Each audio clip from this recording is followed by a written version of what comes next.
Saya Sonia Trida Baksoni, nomor induk mahasiswa 14118031. Tujuan saya membuat video ini adalah untuk memenuhi tugas mata kuliah Ekologi Tumbuhan dengan dosen pengasuh Ibu Imelda Tidora Sombo, SPD MSI. Saya jelaskan adalah ketergantungan dalam ekosistem. Ketergantungan hidup tumbuhan terjadi secara kompleks. Kehidupan ekosistem terdapat saling ketergantungan antara satu spesies tumbuhan dengan spesies tumbuhan lainnya. Misalnya dalam hal naungan, air, hara, mineral, dan relung. Sehingga keterkaitan atau ketergantungan antara satu tumbuhan dengan tumbuhan lainnya dapat saling menguntungkan, juga dapat saling merugikan atau mematikan. Adapun contoh bentuk hubungan ketergantungan tumbuhan antara lain, yang pertama epifit. Epifit merupakan semua tumbuhan yang menempel dan tumbuh pada tumbuhan lain untuk mendapat sinar matahari dan air. Yang kedua, tumbuhan parasit. Tumbuhan parasit adalah tumbuhan yang hidup menempel pada tumbuhan lain dan mengambil makanan dari tumbuhan inang. Tumbuhan parasit dapat digolongkan menjadi dua, yaitu A. Tumbuhan semi parasit, yaitu tumbuhan parasit yang hidup dengan suplai sebagian makanan dari inangnya dan sebagian dari fotosintesis yang dilakukan oleh tumbuhan parasit itu sendiri. B. Tumbuhan parasit sempurna, yaitu tumbuhan parasit yang hidup sepenuhnya bergantung pada suplai makanan dari tumbuhan inang, bahkan dapat merusak tumbuhan inang dengan cara memakan jaringan dan melepaskan racun. 3. Mikorizа.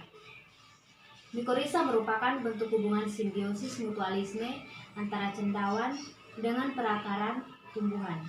Berdasarkan cara menginfeksi pada akar tumbuhan inang, mikorizа dikelompokkan ke dalam 3 golongan, yaitu ektomikorizа, endomikorizа, dan ektedomikorizа. 4. Nodul akar.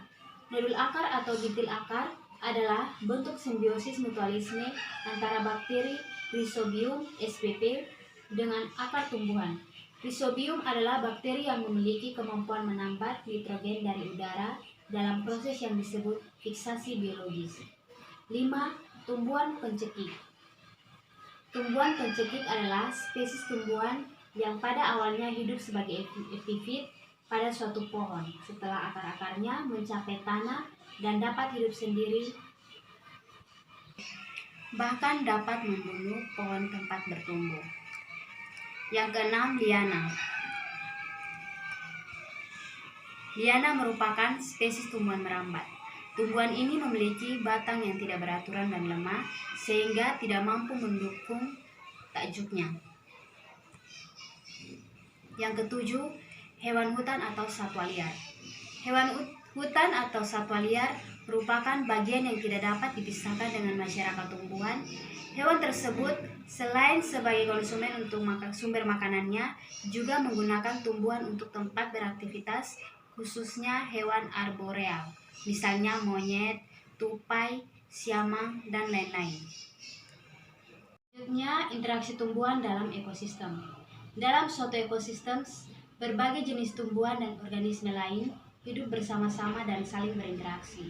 Dalam suatu komunitas, misalnya hutan, bermacam-macam komunitas tumbuhan seperti pohon, perdu, semak, herba, lumut, dan sebagainya tumbuh dan berkembang, berinteraksi satu dengan yang lainnya, dan menyesuaikan diri dengan lingkungannya.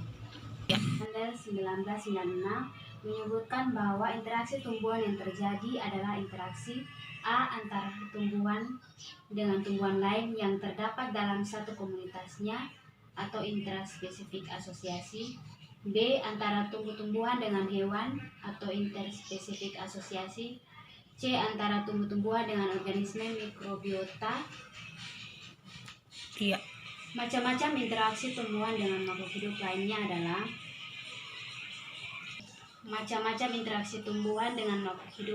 adalah A. Netralisme, yaitu interaksi yang sebenarnya hanya bersifat hubungan atau asosiasi saja, bukan interaksi yang sebenarnya. B. Protokooperasi, yaitu interaksi dua jenis individu yang akan mendapatkan keuntungan, tetapi asosiasi kedua individu tersebut bukan merupakan keharusan. C. Mutualisme, yaitu hubungan yang memberikan keuntungan kepada masing-masing yang berinteraksi dan merupakan keharusan. D. Komensalisme, yaitu interaksi antara dua individu yang memberikan keuntungan pada salah satu individu jenis populasi, sementara individu yang lain tidak memperoleh keuntungan apa-apa. E. Amensalisme, merupakan interaksi persaingan dalam bentuk yang lemah, hubungan individu yang satu dirugikan sementara individu yang lain tidak dirugikan. F. Parasitisme, merupakan interaksi yang menangkap atau mengejar dan membunuh mangsanya. H. Kompetisi atau persaingan, merupakan interaksi dua individu atau lebih untuk mencari atau berusaha mendapatkan sumber makanan. Ini adalah siklus air. Siklus hidrologi atau siklus air adalah rangkaian atau tahapan yang dilalui oleh air dari bumi ke atmosfer dan kembali lagi ke bumi. Siklus air tidak pernah berhenti dari atmosfer melalui kondensasi, presipitasi, evaporasi, dan transpirasi, yang artinya air yang ada di bumi menguap jadi awan, terus turun lagi sebagai hujan atau embun.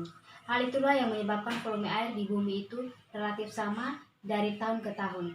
Hal ini terjadi terus-menerus mengikuti tahapan dalam siklusnya. Proses hidrologi air terbagi menjadi 4 bagian, yaitu yang pertama evaporasi. Proses di mana air yang ada di laut, rawa, sungai, dan lainnya menguap karena adanya pemanasan dari sinar matahari. Dan yang kedua transpirasi. Proses ini serupa dengan evaporasi, hanya saja proses penguapan ini terjadi pada jaringan makhluk hidup seperti tumbuh-tumbuhan.